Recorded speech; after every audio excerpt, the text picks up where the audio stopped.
అంశం మీద గత 2 రోజులుగా మనం చూస్తున్నాం. అరెస్ట్ అయిపోయారు అంటున్నారు. కొన్ని ఛానల్స్ బ్రేకింగ్ ఇచ్చేశారు, కోర్టు ప్రొడ్యూస్ చేస్తా అన్నారు, పేపర్లు మెయిన్ ఛానల్స్ కూడా అయిపోయింది అన్నారు. కదిలేరు.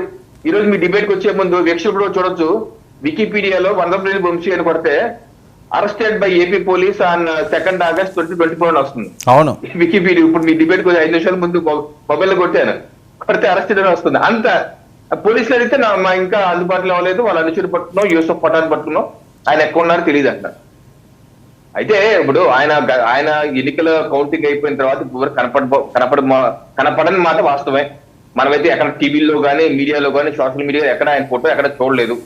మరి ఆయన ఏమైపోయారు? ఆయన నా గతంలో కూడా ఆయన ఒకసారి చెప్పారు, అమెరికన్ యూనివర్సిటీలో చదువుకి పీజీ కోసం అప్లై చేశాను, సీట్ వచ్చిందని చెప్పడం ఎక్కడో విన్నట్టు నాకు గుర్తు.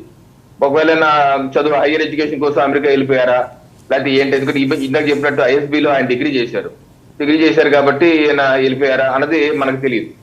అయితే ఒకటి మనం చూస్తే వర్మ గారు, ఏదైతే ఇప్పుడు case February 20, 2023 Telugu Desam Gannavaram party కార్యాలయం మీద జరిగినటువంటి దాడి, ఆ దాడిలో ఈ రోజు కూడా యూట్యూబ్ లో చూస్తే మీకు 3-4 కార్లు దహనం అయిపోయి యథేచ్ఛగా వైసీపీ కార్యకర్తలు వచ్చి ఆ యొక్క ఫర్నిచర్ మొత్తం పగలగొట్టేటివే కాకుండా దాని నిరసనగా టీడీపీ శ్రేణులు జాతీయ రహదారి మీద కూర్చుంటే వాళ్ళ మీద రాళ్ళదారి కూడా చేశారు వైసీపీ వాళ్ళు. అవును, ఎంత దారుణమైన అటాక్ చేస్తే కనీసం ఆ ప్రభుత్వం దిగిపోయేంత వరకు ఏ ఒక్క అరెస్ట్ కూడా జరగలేదు.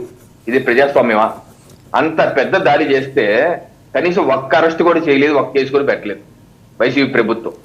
ఈ రోజు మా ప్రభుత్వం వచ్చాక ఆ కేసు రిజిస్టర్ చేసి పట్టుకుంటే పేరు నాని గారు చెప్తున్నారు, ఇది ఈ రోజు ప్రెస్ మీట్ లో గన్నవరంలో వాళ్ళ కార్యకర్తలు అరెస్ట్ అయిన పరామర్శ బయటకు వచ్చి కొంతమంది అమాయకపు కార్యకర్తలని అరెస్ట్ చేసేసారు, అభవం శుభం తిరిగి అరెస్ట్ చేశారు అంటారు. నవ్వొస్తుంది. మరి పేరు నాని గారు, మరి మీ ప్రభుత్వంలో ఉన్నప్పుడు అంత పెద్ద దాడి జరిగితే ఒక్క అరెస్ట్ కూడా ఎందుకు జరగలేదు నాని గారు? ఇది సమంజసమా? ఇది ప్రజాస్వామ్యమా? ఇది రాజ్యాంగమా? ఈ రోజు రాజ్యాంగం ప్రజాస్వామ్యం గుర్తుకొచ్చిందా? ఆ రోజు ఎందుకు అరెస్టులు చేయలేదు? ఆ రోజు మీ పోలీసులు వాళ్ళని వారిస్తున్నటువంటి వీడియోలు ఉన్నాయి, మరి ఎవరో తెలుసు వాళ్ళకి, ఎందుకు అరెస్ట్ చేయలేదండి? ఈ రోజు అరెస్టులు చేస్తే తప్పు వచ్చేసిందా? తప్పు చేస్తే ఎప్పటికన్నా సరే శిక్షణ అనుభవించాలి కదా. సో ఇటువంటి తప్పులన్నీ వచ్చేసి శ్రీరంగ రీతి చెప్తున్నారు.